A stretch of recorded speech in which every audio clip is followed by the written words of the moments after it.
धैर्य भनेको चाहिँ प्यासन, हाम्रो विश्वासको जाँच। यो यतिको मलाई आराधना गर्छ, साँच्चै गरेको हो कि होइन, यसले मान्छेलाई देखाउनु गरिरहेको छ कि कुनै लिडरलाई देखाउनु गरिरहेको छ, कुनै दाजुभाइ अथवा दिदीबहिनीलाई देखाउनु गरिरहेको छ कि साँच्चै नै हृदयबाट यसले मेरो आराधना गर्दैछ त। परमेश्वरले जाँच गर्नुहुन्छ, हाम्रो विश्वासको जाँच गर्नुहुन्छ। आजको संसारमा धेरै प्रकारले मानिसहरू के गर्छ, आराधना गर्छ कतिले देखाउनको लागि। मेरो ट्यालेन्ट, मेरो स्वर यति राम्रो छ, मसँग यति धेरै ट्यालेन्ट छ भन्ने हिसाबले।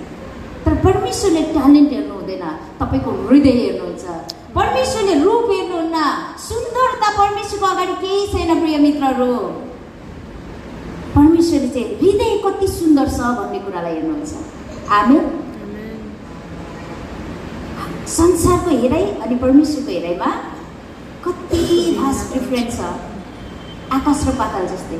परमेश्वरले हाइट पनि हेर्नुहुन्न, कालो गोरो पनि हेर्नुहुन्न, कुनै वर्ण हेर्नुहुन्न, कति पढेको छ भन्ने कुरालाई पनि हेर्नुहुन्न, कतिको ह्यान्डसम, कतिको ब्युटिफुल छ भन्ने कुरालाई पनि हेर्नुहुन्न, यसोको कति ट्यालेन्ट छ भन्ने कुरालाई पनि हेर्नुहुँदैन, तर यसको हृदय चाहिँ कस्तो छ भन्ने कुरालाई हेर्नुहुन्छ।